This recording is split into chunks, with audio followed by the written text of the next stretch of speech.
Alright, so here's the homework video. Let's take a look at this. You have here, and sorry about the shadows, I'm at home and so it's not as bright. Oh well, too bad, too bad. Here you have QUAD, where AD, right, is 6x. And it's also equal to 3x plus 3.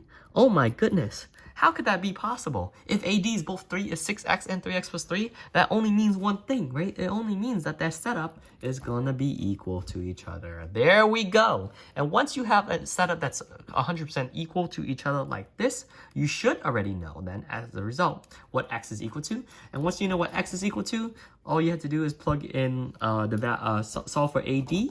And once you know AD, you already know that with a square, all four sides are equal, so you should easily be able to find out the perimeter, okay?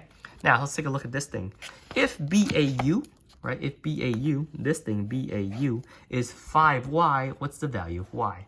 Well, keep in mind, guys, that in order for you to be a square, right, these diagonals have to bisect these angles, right? It's the angle bisector. Right, so that means AQ bisects this corner. And if you know what this, if you know what the value of this corner is, and you bisect it in half, you should be able to set 5y equals to a very specific number. And from there, you should be able to solve for y easily. All right, let's take a look at this next piece. SR is equal to x squared minus 2, okay, and RA is equal to 2x plus 1. So this thing right here. Well, and then they're asking for the length of QR. Well, it doesn't really matter because it's a square, you know that this piece and this piece and this piece and this piece are going to be equal to each other. So you already know what the setup is. And once you know what the setup is, you can factor and solve for x, okay? So figure out what the setup is and solve for x.